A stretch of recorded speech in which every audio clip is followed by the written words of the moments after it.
We've now got 85 fires. 46 of those fires are not contained. We've now got 14 fires at the emergency warning alert level, and we've got another 7 fires at the watch and act alert level. We've had a number of other new fires that have been dealt with in and around the Sydney area. We've had a fire in Turramurra that has now dropped back to advice, and firefighters are continuing to deal with that and mop that up. We also had a small fire up in the back end of Blue Mountains at Katoomba. That fire too has now been contained. As I mentioned prior to just at the end of the last briefing, we had reports of an injury of a firefighter up at the North Rothbury fire with a cardiac arrest. Pleasingly, when the ambulance arrived, they identified that wasn't the case. It would appear to have been a case of severe heat stroke or smoke inhalation, and the firefighter had collapsed. That firefighter has been treated and is being transported for appropriate attention. We've also had another injury at the Turramurra fire, where one of our firefighters appears to have suffered some fractures, a fracture to the arm and suspected fractured ribs. And of course, there may be other injuries occurring across fire grounds that we don't have the full details on at this stage. As I also indicated, we've had reports from the field of a number of properties being damaged and or destroyed.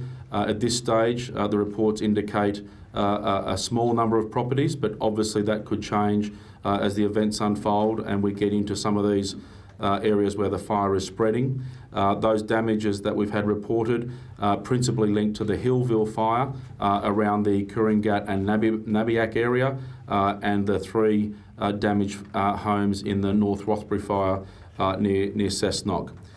Right now we've got 18 evacuation centres set up across the fire affected areas, and details of their individual locations are available on the website and links on the website. We need to be mindful that conditions are still continuing and are expected to continue for the coming hours, particularly ahead of the southerly change that's still moving across the state and are not expected through these fire affected areas until much later tonight. The 14 emergency warning fires are at Gulf Road Fire, southwest of Tenterfield. We've got the Washpool State Forest, southeast of Tenterfield. We've got the Mile Creek Fire, south of Woodburn. We've got the Liberation Trail Fire, northwest of Coffs Harbour. We've got the Cayenne Road Fire, southwest of Maxville. We've got the Carrai East Fire, west of Kempsey. We've got the Carrai Creek Fire, west of Kempsey. We've got the Stockyard East Fire, northwest of Port Macquarie and Hastings. We've got the Reserves Road, Thunderbolts Way and Rumbadump fires, all burning to the area north of Wingham and Taree in the northwest area of there. We've also got the Hillville Road fire, which is burning to the south of Taree. We've got the Greta fire near Maitland, and we've also got the Gospers Mountain fire in the Hawkesbury area that's burning towards the Putty Road, Meelong and Upper McDonald's area. Since our last meeting, the fire at Turramurra has been downgraded to advice, which is a good thing. That's the update in a nutshell. Any questions? Those Turramurra fires, there were 2 at one stage, they seem to come out of nowhere. Is there any immediate... I think the Turramurra fire might have been reported as two incidents, but the fire was actually at the northern end of the property there that was dealt with at a fire. I could be wrong, but that was my impression. Did they feel suspicious?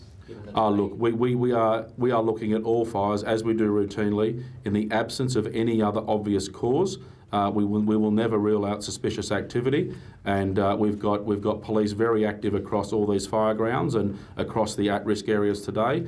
They will work very closely with fire investigators and the crime division of the New South Wales Police Force, and the appropriate investigations will be undertaken in due course. How did that firefighter sustain the fractured arm and ribs? I don't have details on that at this stage, but he or she is being attended to by the ambulance and will receive the appropriate attention. We saw footage of fire retardant being dropped. Does that pose any danger to people on the ground? No, there is, the guidance is it'll wash down with water, and obviously, having seen some of the footage, we delivered that LAT aeroplane as an urgent dispatch to try and quell that fire and support the firefighters on the ground. Clearly, it's not only hit the mark of the fire, but it's extended into the road, and we've got we've got crews, we've got vehicles, we've got homes, we've got property that are now coloured pink or red, and there are guidelines available, and we'll publish those guidelines on our website about hosing down and washing down the retardant. The colour is simply a dye that's added to the product so that when we drop it from aircraft, we can see where the last load has gone so that we can start building lines when it comes to firefighting. It's effectively a phosphate-based product and can be washed down and cleaned off surfaces and people fairly quickly. We're coming into the 6 p.m. news, the 7 p.m. news, so big viewers. What would be your message that you want us to get out there? The message is we still need to remain vigilant. We've been dealing with fires up the north coast. We've been dealing with new fires down around other parts of New South Wales, including the Greater Sydney environment. We need people to remain vigilant. We need people to be ready to act in accordance with their plan and any guidance or advice provided by the authorities. We've still got many hours yet of these strong, dry winds to dominate and influence weather and fire behaviour. We've still got the southerly change that's expected to move through later tonight and certainly much later tonight across a lot of the fire grounds which are still burning up in northern New South Wales. We are watching very closely the fire north of Hawkesbury, in the north of the Hawkesbury area, burning to Putty Road. It's developing into a fairly large fire, developing a fairly significant smoke column. So we are very mindful of the potential for that fire to continue to burn and burn aggressively for some time, and that will obviously be influenced by the southerly effect as the southerly moves into Sydney, probably around about 7 or 8 p.m. tonight, close to nightfall or just after nightfall. And then, of course, all these fires up in northern New South Wales particularly that are still burning very actively are going to have southerly changes hitting them when there's no longer aircraft available in the air because they're grounded at nighttime operations, and we're relying very much on firefighters and people on the ground to deal with what the southerly change will bring to fire behaviour, fire spread and changes in the direction of that fire spread. So the last thing we can afford is for people to become complacent or be relaxed simply because we're getting towards the end of the day. There's many hours yet of high risk still to deal with. Shane, will the catastrophic ratings be maintained into tomorrow? No, there's no indication for catastrophic fire danger ratings tomorrow. Once we see the passage of this front move through, there are certainly a drop in temperatures and some cooler conditions behind this change, and we're not expecting to see any widespread extreme or certainly catastrophic conditions tomorrow. Having said that, we have instituted a statewide total fire ban in recognition of the significant amount of fire that will still be burning tomorrow, and what we will identify as a significant resource commitment to address much of these fires across a very extended fire ground. And we clearly want to limit the prospect of any new or additional fires that firefighters might be called upon to address tomorrow or in the coming days. Looking a little bit further ahead, we do need to be mindful that we are expecting a return to hot and dry and windy conditions again towards the end of this week. Certainly as we head into Friday, Saturday and Sunday, we can expect to see elevated fire dangers again. I don't have anything in the signal to suggest catastrophic at this stage, but certainly severe and above is likely as we head into the weekend. And then if we're brave enough to look a little further than that, then we're also looking at another wave of increased fire dangers as we head into the middle of next week. So we've really got a long way to go, and given the enormity of some of these fires, the fire west of Coffs Harbour, it's up now around about 150,000 hectares in size, and it's only going to grow over the coming hours. You've got a fire of that size, you've got a perimeter around one fire alone of over 1,000 kilometres. So the enormity of the task to consolidate and contain these fires is just enormous.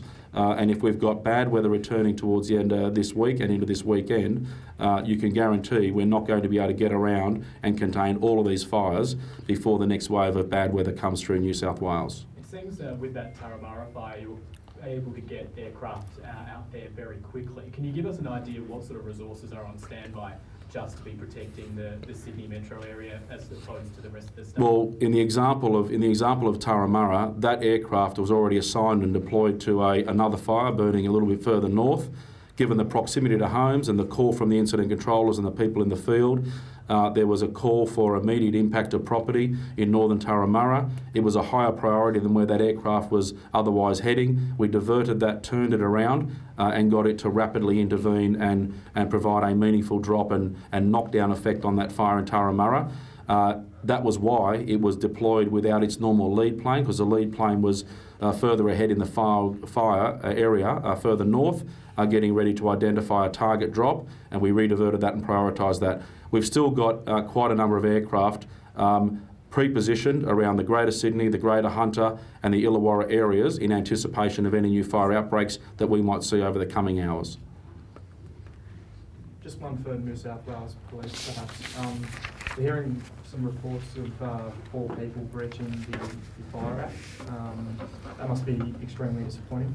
Yeah, absolutely. We've had a court process issued against 4 men over the last 48 hours, 2 of those today, and 1 young person down in the Nowra area for lighting fires in a total fire ban.